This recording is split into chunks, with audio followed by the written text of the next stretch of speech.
Hello, everybody, and welcome to episode 8 of the United States of Us. Hi, Lori. Hi, Jamie. Hi, Hey. We Tammy. are Hi, Jamie. very honored today to have a special guest join us, Jamey LeVier. And without further ado, I'm going to let Lori introduce Jamie, and we'll get going today. Wow. Hi, Jamie. We're so happy you're here with us today. You and I mean, we worked together at the bank. Like Tammy and I worked together at the same bank many years before that. I'm not going to quite age myself and talk about how long ago that was, but it's been amazing that for me to be here with both of you, being that I've worked with both of you. Y'all both have, somewhat of a little bit of a similar path of finding your way to sobriety.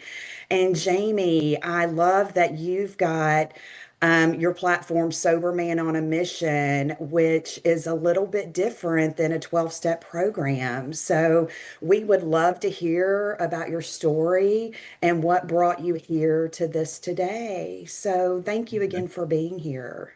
Well, first of all, thank you for inviting me. This is a real honor. So I appreciate it. And Lori, we do go way back, and I think the universe did bring me here. On my journey, just it brings people across your path that you're like, wait a minute, what happened? Okay, I'm just gonna go with it. Like Tammy. I Right. mean, I think Tammy and I are kindred souls. So, um, Absolutely. and I've never met you in person. Story of my life these days. So I'll go back to when I was 6 years old. I was standing in my grandmother's kitchen, and my uncle, who was a heavy drinker most of his life, he's passed on now. My favorite uncle, actually, I was standing there, and he had a pony bottle of Pabst Blue Ribbon. It was about level with my face, and he looked at me, and he looked around because there was other adults in the room. He goes, "You want to sit?" Being cool. I'm like, yeah, I'll take a sip.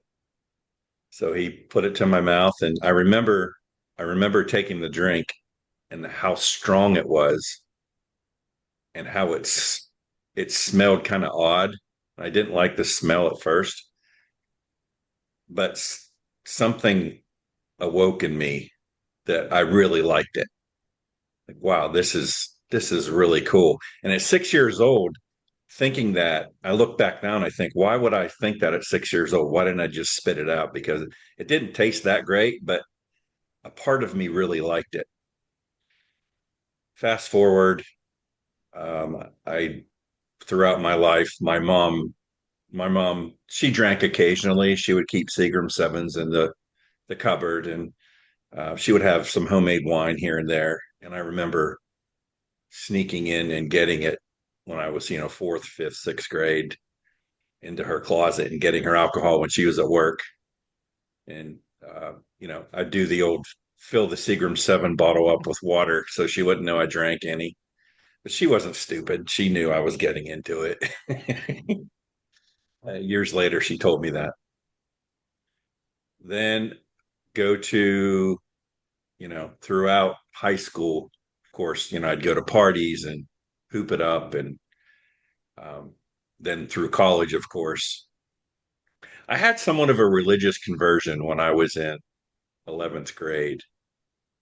I went to a football camp at Geneva College in Pittsburgh. It was sponsored by Athletes in Action, and all my heroes were there. A lot of the Pittsburgh Steelers. Mike Webster was my counselor, and I became friends with a guy named Ouija Thompson, who was a receiver for the Steelers at the time, and we've actually kept in touch to this day.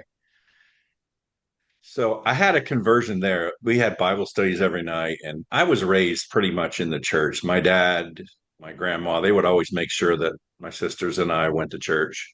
So I got a really good footing in Christianity and, the teachings of Jesus and so forth. So I had accepted Christ in the backyard of my cousin, who was a preacher, after that football camp.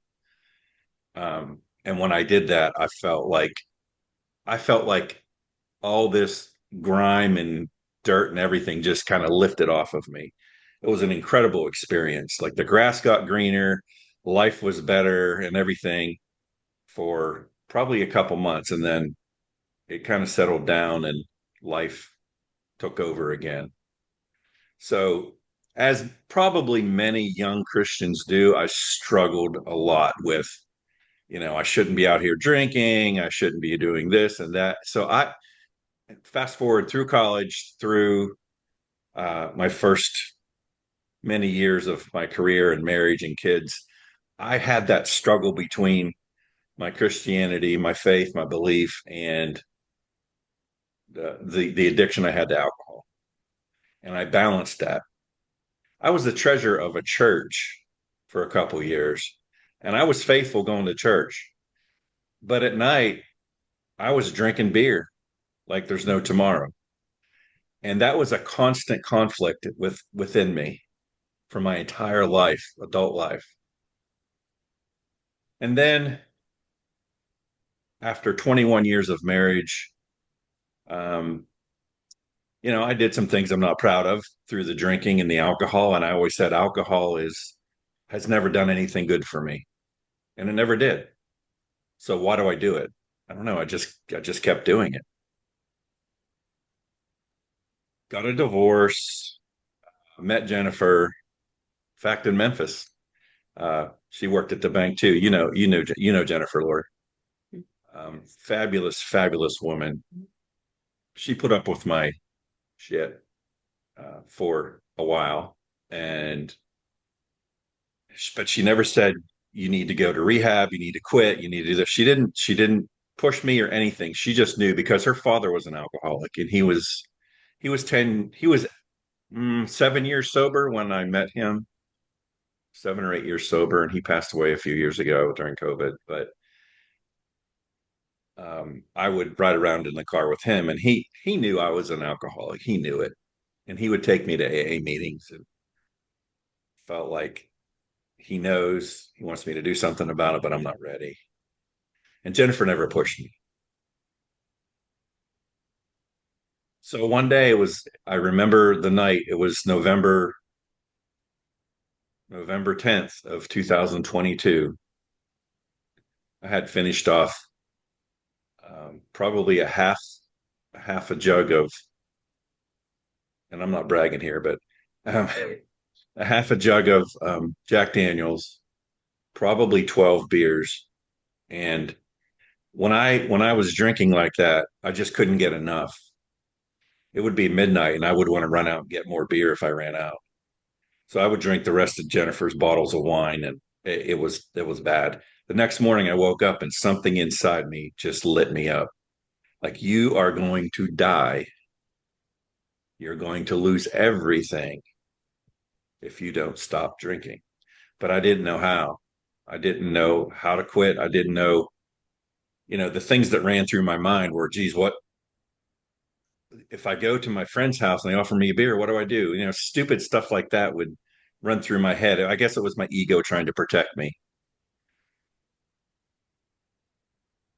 So I decided once and for all, I said, I have to do something about it. I had pancreatic issues along the way, and I felt that pain coming back a little bit after that night. So I went in Jennifer's office. We have an office here at home. She works from home. And I said, I'm ready to quit. This is I call it my 4 a.m. promise. Um, she goes, okay, how you want to do it? I said, I want to, I want to go to rehab. I want to go and put myself in rehab, and I want to quit. She goes, okay. So I just happened to pick the same rehab that her dad did here in Madison, Alabama. It's called Bradford. So that was a Friday. We had plans to visit my son and his family in Pensacola, Florida. We live in Huntsville, so it's only like a 5 hour drive. We visited him. He's a police officer. Of course, growing up, he knew my drinking. Was never a bad dad. I wasn't violent. I wasn't anything like that. I was very what they call functional. But I never wanted the label of alcoholic or going to AA. It just wasn't for me. But I came to a point where I needed help and I knew it. So we went to visit my son, and I told him what I was doing, and he looked at me and he said, "Thank you." And I started to cry, and Jennifer started to cry, and I said, "I mean it. I'm done." He goes, "Okay." So that Monday, I put myself in rehab, and what an experience that was. It humbled me to the most humble point I've ever been in my life. I was in there with people who were strung out on really hard drugs. I was in there with people who they just came in to get detoxed for the week, and that's what they do. They detox for the week and they go back. They stay sober for a month and then they just hit it again and come back in. I was in with people that were ordered by the court to be in there. Um, and I was in there with a few people like me who I still stay in touch with to this day. And unfortunately, two of the three have relapsed, but we've stayed in contact. And I'm very non-judgmental. I'm not like one of those smokers that quit and says cigarettes are terrible, they're evil, you need to quit smoking. I don't. That's not me. If you want to drink alcohol, it doesn't bother me. You can drink around me if you want. It's my deal. It's not your deal. You don't have to feel a certain way. And I've told all of our friends that you don't have to feel a certain way when you come here. Um, my friends that come here, two of them are very good friends, husband and wife. They keep their alcohol here in our garage refrigerator because they don't want to have to keep buying it and bring it here. We have a pool and we have little parties, and it doesn't even tempt me to drink it. And I'll get to how I got to that way, but how I deal with that. But in rehab, it really humbled me. In about 10 days, 7 to 10 days into rehab, I was sitting at lunch with a guy and I looked across the table and I said, I've got this. I want to go home now. I got this. And he laughed at me because in rehab, they drill it into your brain that you're never going to get over this. You'll be in constant recovery. You'll never move on to being a person who is not an alcoholic. Your brain is broken and there's nothing you can do about it. I rejected that. I said, okay, maybe my brain is broken. Maybe my amygdala works how you says it works. That's fine. But I'm not a broken person. And I refuse to accept that. And coincidentally, last night, I showed this to Jennifer this morning. Last night, I got a text from one of the guys that I was in rehab with. Haven't spoken to him. I mean, we haven't texted in months. Just, your life takes over. He texted me last night. I had sent him a link to this podcast. He said, I want to tell you something. He says, you continue to inspire me by the way you've approached your situation. He said, I don't know anybody else that has done it like you've done it. He goes, I'm so happy that you're sharing your methodology because he goes, he, he says, I'm not quite there yet, but I know that it's helping me just, watching your videos and on Sober Man on a Mission. Uh, and that made me feel good. That made me feel good that, what, I am on the right path. And I was talking to a gentleman the other day. I said, I feel like this is my path in life for the rest of my life now. I was put on this earth to go through all the crap that I've been through. I mean, I've had a good life, but when it comes to alcohol, it's just been a huge struggle. It was a huge struggle. So I looked at the guy and said, I'm ready to go home. And he laughed at me. And I said, no, I'm serious. I've got this figured out in my head. I've always been a big Wayne Dyer fan. And one thing that Wayne Dyer has said to me has stuck with me. Two things. One, if you change the way you look at things, the things you look at change. That that stuck with me. And the other thing was, unless you can see yourself as a person who doesn't drink, you'll not stay sober for the rest of your life. You have it's you're not a person who can't drink because that invites conflict. That invites a prohibition. You're not allowed to do that.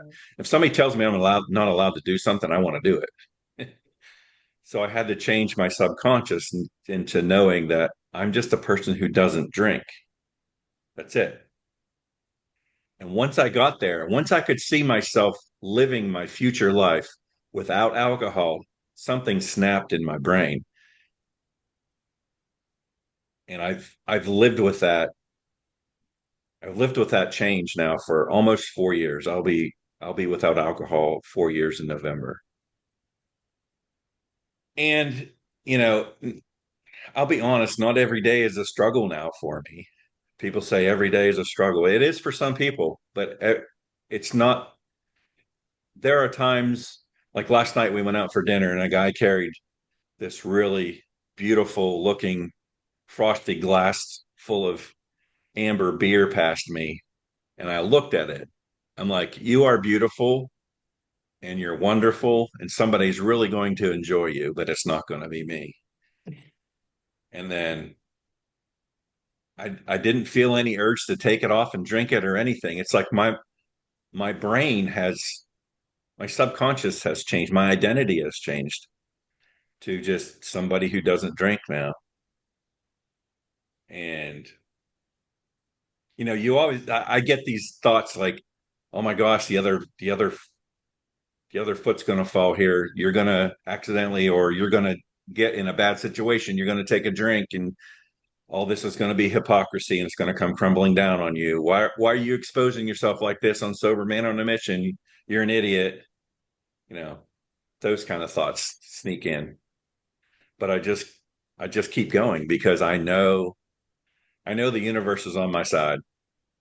I know that, and this has been what I'm about to say has been so real in my life that once you commit to something, dormant forces come alive and support you.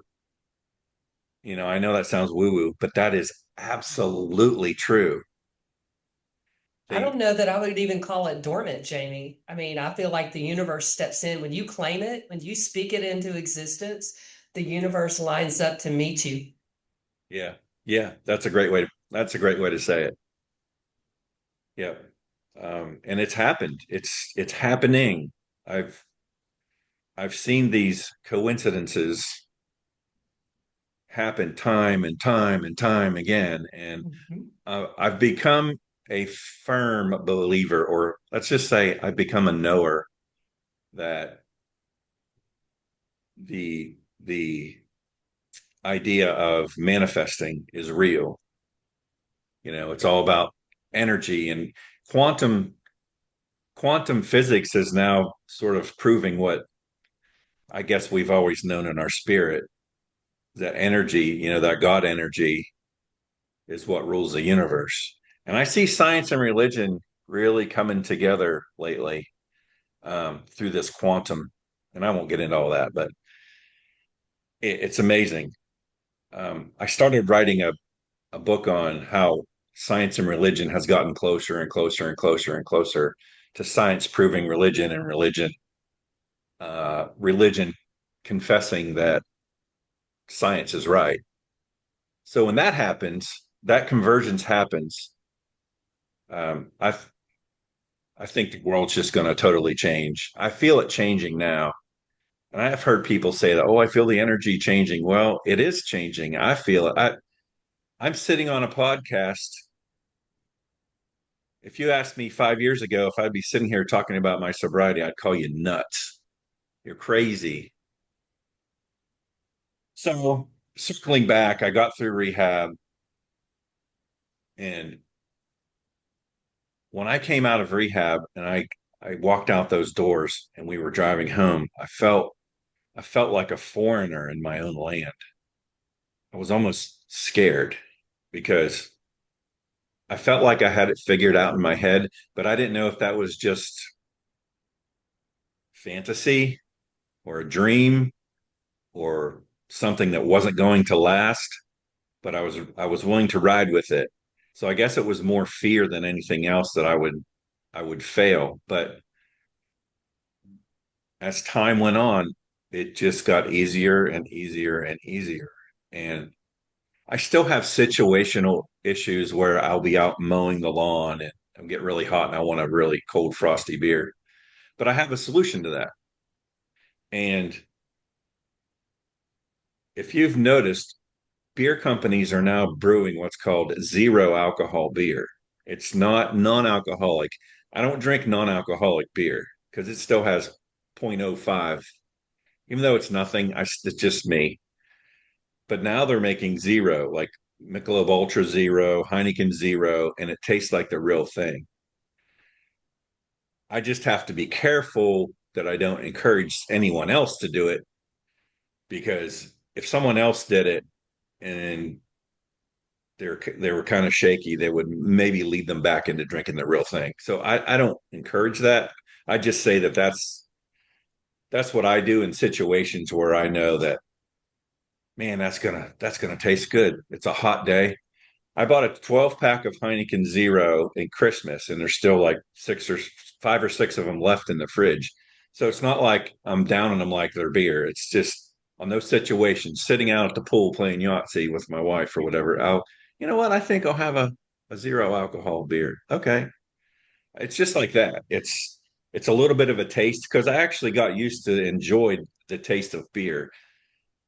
So there are a lot more people drinking non-alcoholic drinks than you may realize, and it's increasing. I think this younger generation has stopped drinking. My kids rarely drink, and I don't know if it's because they saw me drinking a lot, but they tell me no, they just that's just not what they do, and I appreciate that.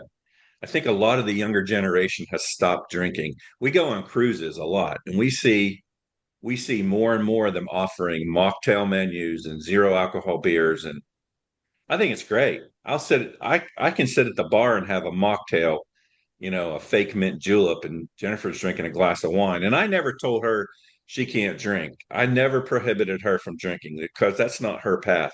It's my path. And it doesn't bother me. She still has a couple glasses of wine at night or, once in a while have a mixed drink. And there's alcohol in the house, but it's not for me because I don't drink. I'm just a person who Yeah, we've doesn't noticed drink. that here in Spain, Jamie. There's a massive selection of non-alcoholic beers here. And I too like the taste of beer, so we enjoy that. And Yes. it's interesting here because it is so much more prevalent to have a non-alcohol beer. Wow. And I didn't know all that. brands, all flavor. I mean, it's just amazing. Even wine and cava and they all make non-alcoholic versions of all of it. And my daughter is a bartender in Atlanta, and the same thing. Their mocktail list is much more extensive than even their cocktail list. So I agree wholeheartedly with what you're saying and seeing. Yeah, I spent some time in Germany in the late 80s, and I absolutely love their beer. Mhm. I mean, they are the master brewers. And I have a strange fear that I don't want to go back to Germany because I'll be tempted to drink their beer again. But I'm like, you know what? That's stupid. I can go to Germany if I want to go to Germany. I won't drink. And they probably have an huge selection of non-alcoholic beer at this point. I didn't know that. I didn't know that that was prevalent in Europe now. It's yeah, complete and much more so than the US, amazingly. Wow. I didn't know that. That's cool. Okay. It gives me a little hope on going to Europe again. Absolutely. Yes. So okay, so I talked about getting out of rehab. How I came about Sober Man on a Mission. So about about 3 years into not drinking, I said, you know what? This is really working for me, this methodology that I'm using about seeing myself as somebody who doesn't drink and really being there in my head every day and feeling it in my emotions. I'm somebody who doesn't drink. I need to write this all down so I can help somebody else do it. So I did. I started writing and I wrote this. It's a 30-page methodology and it's a 7-day program. I don't want to call it steps because it's the 12-step thing. It's 7 days, and you do each day. And if you don't succeed on the first day, you have to repeat the first day until you get it right. So technically it's 7 days, but it could take you 2 or 3 weeks. But it works. And I know it works. So, and I've had other people look at it and say, holy cow, this is really good. You're going to help a lot of people with this. So then I thought, you know what? Why don't I start doing videos and catering to men who I can really identify with, men who were, high functioning, successful, like I was in banking, accountants and lawyers and everybody. Why don't I just look at that target market because I can speak to them. I've lived as a man in that world. I don't know the point of view of a woman. I don't know the point of view of anybody else except what I went through. So I thought, you know what? There's got to be a lot of people out there like me who are going through the same struggle that I can help. And so that's my target market. That comes from my business acumen, my target market. So that's who I cater to is the high functioning, successful man who's, he's got a family.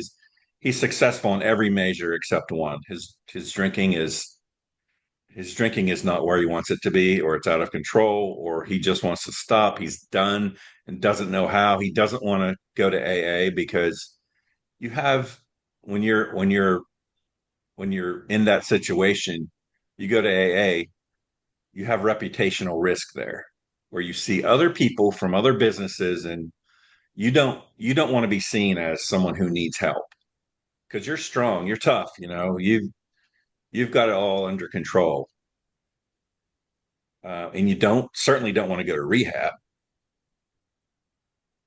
If I did it over again, I wouldn't go to rehab because I've I would just use my own system to do it.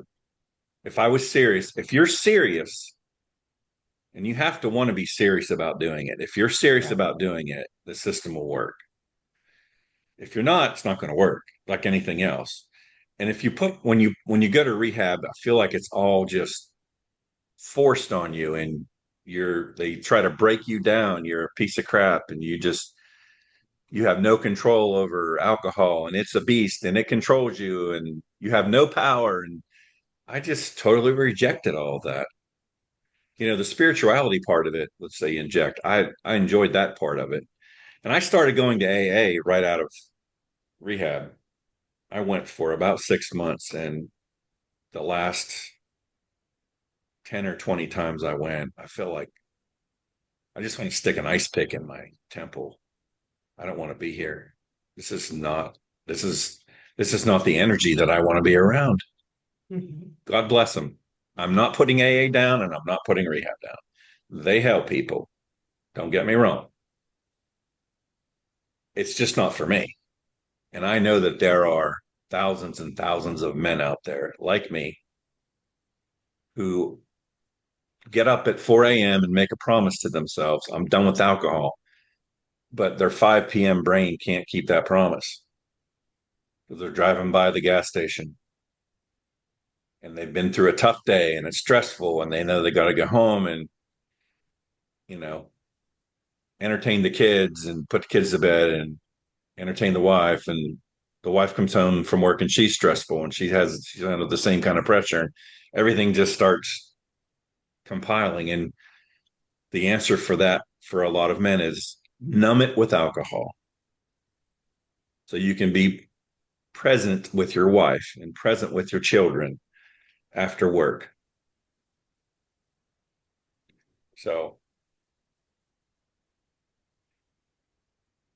And how I got there. Jamie, I'm not going to say it's just for the men coming home at night because I know for myself, like I've mentioned to you that your messages resonate with me. And granted, I've not had an alcoholic beverage. I had to kind of back into it, but it was the summer of 22 was the last time I've had one.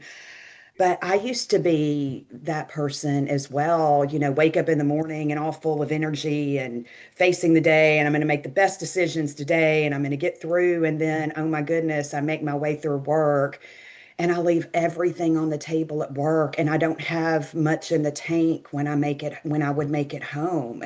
And it was easy to grab a beverage just to kind of self-soothe and numb just a little bit, just to kind of feel like I'm putting that part of the day behind me. And now I can just sit and relax and do whatever that looks like. And it's usually, just a few hours in the evening that I had time with, my family, making dinner when the kids were still home, what that looked like. And so, I Yeah. mean, I was doing the same thing. I don't label myself as an alcoholic, but most nights I would come home and have one or two beverages. And then on the weekends, it was party time on the weekends because those were the Yeah. 2 days of freedom that we had, that I would Right. just go and play the entire time. And by once Monday morning rolled around, that fog was there. And I'm just looping through another week in the same exact pattern and way that I had been doing it Yeah. year after year after year. And like you, I heard a voice that basically said, if you don't make these changes, you're not going to be here. And I was ready to hear that. And I was ready to make the changes. And it wasn't until I was ready and ready to commit to that that it happened for me. Yeah. And it was similar with you as far as the mindset with I don't drink. That is what I found myself saying. I never went to an AA meeting.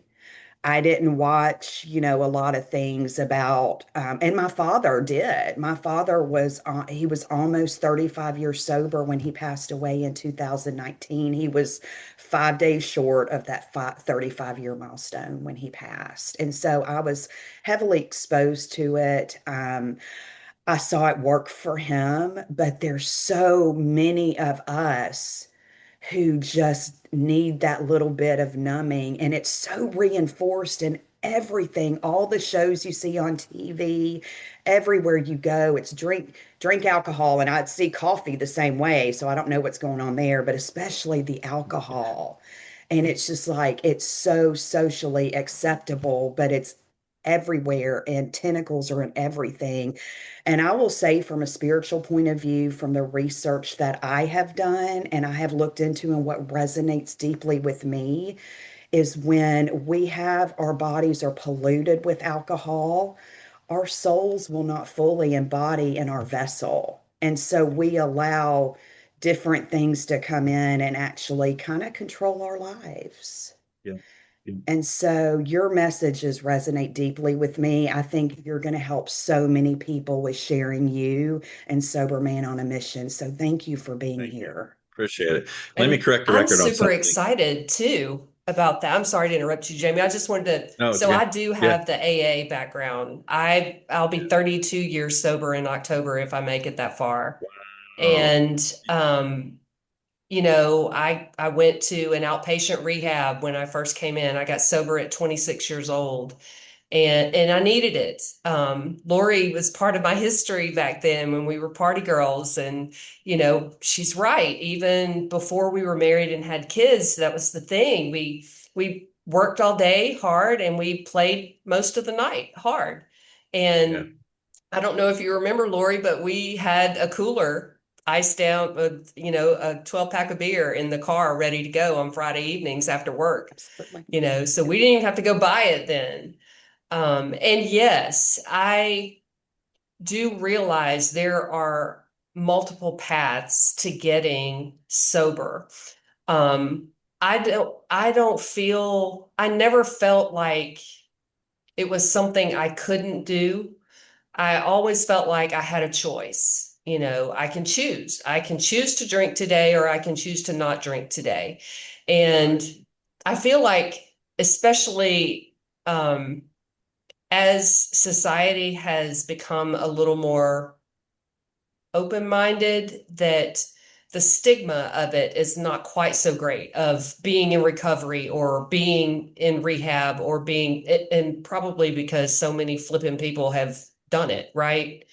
Um, but I still tell people even now when we're out that I'm allergic to alcohol. I can't drink. It's just an easy way for someone to not even pressure you anymore. And then I turn it into a joke and say it Right. makes me break out in places like Birmingham and Atlanta and Dallas. So I can't Yeah. drink. I'm allergic. Yeah. I deal with that But in my program too. yeah. And I'm Yeah. so excited to hear about your methodology. I want to learn more Yeah. because, Yeah. whatever gets this clearing of ourselves, our vessels, whatever accomplishes this, whatever methodology that exists that gets us to that goal, I think is Yeah. extremely valuable. And I'm so Yeah. grateful for Yeah. your thoughts and for what you've Yeah. Thank created. you. Thank you. And it's not just me, it's coming from above too. So Mhm. yeah, I'm very, very thankful for that. I wanted to correct a record real quick. I felt like when I said come home and entertain the wife, it was kind of disrespectful, and I didn't mean it like that. That was Oh, my no. mind, like that was my mindset when I was, I've got all this stress from work, and now I got to get home, and marriage is hard. Marriage is hard. Yeah. So I apologize if I No. offended anybody by that, but that's just a male mindset, one that I shouldn't have had, but I don't have Well, now. in the leadership training that Lori and I have done, we're learning currently right now more and more that every every piece of reality that we create in this life, in this timeline, begins with a thought. Mhm. And so when the thought comes to you like, I've worked all day and now I have to go home and it's another task that I need to connect with my wife. Again, it's all a thought. And so we get to choose how we relate to that and how we perceive that. Right. And it can be a task, hell, if I wanted to take a drink in the evening, it would be a task for me too. Yeah. Yeah. But when you look at it as an opportunity and I get to versus I have to, it sort of shifts the whole perspective. Right. Right. And I've struggled with, should I just stay in my lane as a experienced as a male? Should I just stay in that lane or should I expand it to include everybody? Um, and I'm still kind of on the fence about that because I feel like I can speak to the person that I was. And when I make these videos and I do that, that's really who I'm talking to. I'm Well, talking to the I person might that have I some was. insight for you there. Um, Okay. we are in such a state of division right now along every line imaginable Right. and significantly along gender, male versus female or male to Yeah. female. Um, Right. and in the new world that you've heard us talk about, Yeah. it's a requirement that we are unified. Each Yeah. of us, each one of us gets to recognize and embody our divine masculine and our divine feminine. And we need men in this world. As a woman, we need men in this world who are open to that and open to those experiences. So I would say if your call to service is with men, you're going to do the most good there by opening those men to embody Yeah. everything and include all of us. Yeah. So it's not that you're You don't know how excluding much I women. yeah, right. I don't want to, and I was just afraid that that's what I was doing. And I needed to hear that from you today. I think that's why I'm here today. Is I needed to hear that. Thank you. Yeah. Focus on you, focus Yeah. on what you're doing and Yes. help these men create that in themselves so that they do Yeah. embody their divine feminine and they welcome all of us in because that's what we Yeah. need. Yeah. And Well, I their tell you, divine masculine. yeah, Absolutely. God puts certain people, the universe will put certain people in your path to help you along your journey. And I'm just so grateful that he put my wife Jennifer in my path because Lori knows her. She's a very strong female. Well, just a very strong person, period. She doesn't take any BS. She calls it out. you know where you stand with her. And I've been what they call a mama's boy most of my life. I mean, I had the masculine thing going on, playing football in college and weightlifting and all that, but she doesn't treat me like a mama's boy. I have to stand on my own with her. My previous wife, God bless her, I ran over her, and you know, that's another story. But alcohol had a lot to do with that. But Jennifer, I can't run over her even if I tried. And I know that she's in my life to give me that type of temper, which I need, iron sharpens iron kind of thing. So I've, this is going to sound weird, but maybe it's not going to sound weird. I have changed my view on femininity since I quit drinking. I've noticed how men men do dominate the world. They dominate, and I can see how being a woman would be tough. And like I go back and I look through the business world, how it would be tough because Jennifer has told me horror stories, and it pisses me off. Guys coming up to her and rubbing her shoulders and things like that, and then she tells her boss, and her boss is a man, and he doesn't do shit about it. Um, just things like that. And I know there are other horror stories out there we don't need to get into, but since I've quit drinking alcohol, I've really focused in on working on myself and looking at things differently because when you change the way you look at things, the things you look at change. I've really tried to change the way I've looked at things, even politically, which is a hot button for a lot of people, even as far as male female go, and I can do all of that and still maintain my manhood. I can do all that and I can still be who I am. I didn't know that I was capable of that until I started doing it. So when you guys asked me to come on today, I'm like, wow, because I thought, well, they're just, they're dedicated to the female, it's the female show thing. And I'm like, I'm just flabbergasted and I really, really am grateful and appreciate it. So thank you. And Tammy, you almost brought tears to my eyes when you told me to stay in my lane and keep my perspective. I felt like that's the right thing to do, but I didn't know how it was being perceived by women. So thank you for that. Do you and do it in excellence and bring more men like you to the Yep. field. Yep. And And I'll this is tell the you, first real Jamey, endeavor I think I've tried that I don't I don't have money as the end goal because I'm retired now and I'm I'm blessed and I know it and not because anything I did.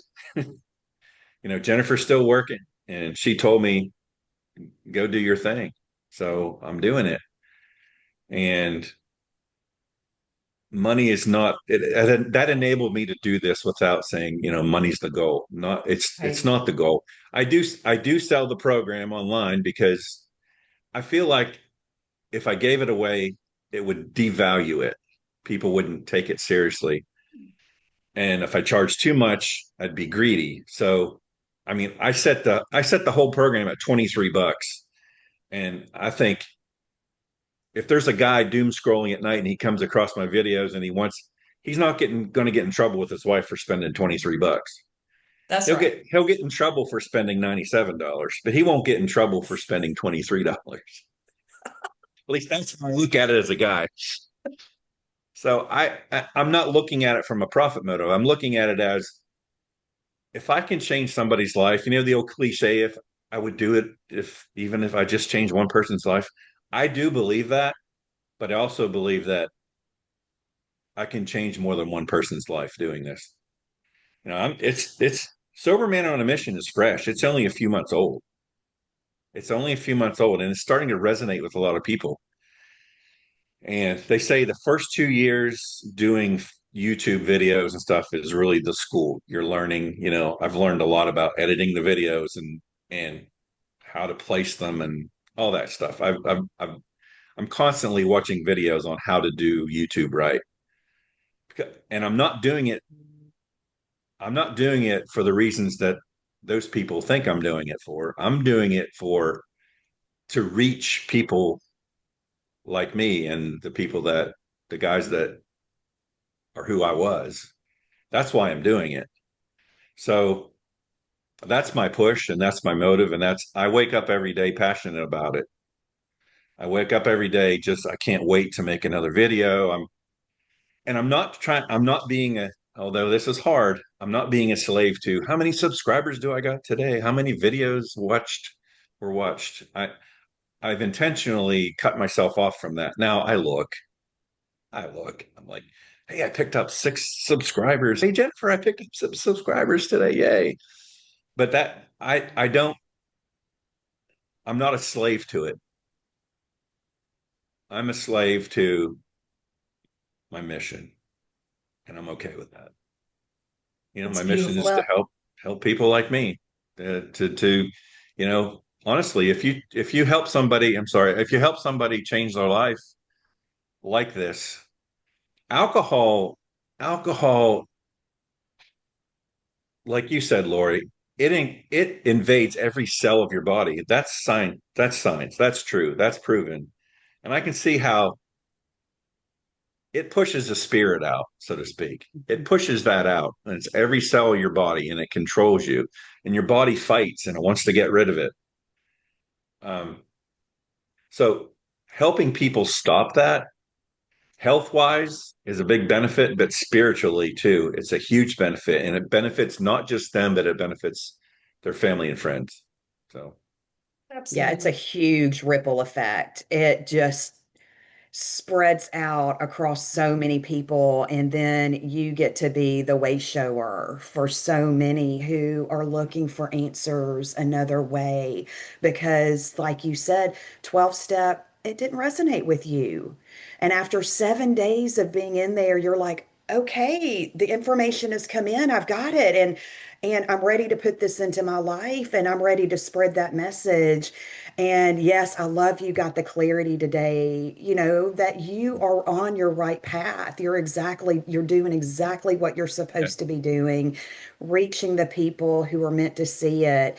And just because they haven't seen it today, I mean, there's so many people who will find their way to Sober Man on a Mission, and they are going to be grateful for those hundreds of videos, however many it is, by the time that they find it, because they can just sit there and reinforce that information to them to help recreate those new neural pathways and update their subconscious, their operating system. yeah, appreciate that. Yeah, So thank you, Jamey. yeah. We we are nearing the end of our hour. I wanted to give you, Jamey, just a few more minutes to make sure that you bring home any points that you want to land before we close. And Lori, if you have anything you want to land, we'll do that too. I can't believe it's been an hour. I I know, feel like I've been right? sitting here 5 minutes. I know. That's the way we feel every week. Uh-huh. Well, I would just say if anything I've said resonates with anyone watching this, if you go to YouTube and just search for Sober Man on a Mission, just type in Sober Man on a Mission, it'll come up. And even if you Google it, it'll pull it up. It's the only one out there. And I've really started branding it and using technology to help me with the videos and help me with the content. So if any of this resonated with anyone, you don't have to be a guy. You go and watch the videos. You know, I feel like I'm providing nourishment to people who need it. Um, you know, and it's non-religious. I'm not coming from a religious perspective on this. It's really neuroscience because your brain is so powerful. Like you said, Tammy, everything comes from here. Thoughts become things, period. And that's proven. And that's quantum too. We should have a show That's on right. quantum physics. That's awesome. We Um, should. yeah, thoughts become things. And it starts with your thought. Everything that's ever been created has started with a thought. Mhm. So if you see yourself as someone who doesn't drink, you'll be successful. And if you stay in that mindset, you'll be successful. So I guess that's all I wanted to say. Awesome.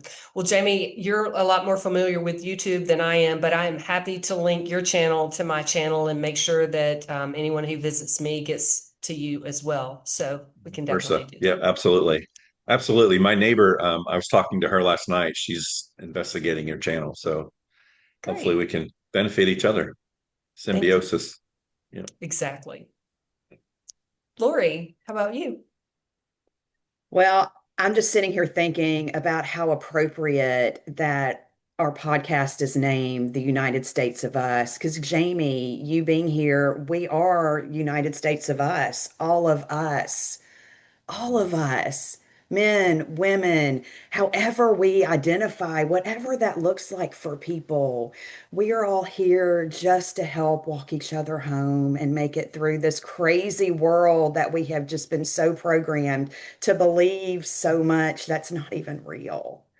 And so, Jamey, thank you again for being here with us, sharing your message, and we look forward to continuing on this path and learning more about you too, and your continued success with Sober Man on a Mission.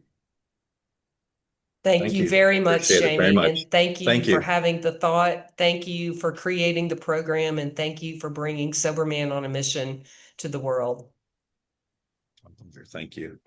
All right, viewers, with that, we are going to end today and we will be back next week with me and Lori for the topic du jour. You guys have a great evening. Goodbye. Bye. Love y'all.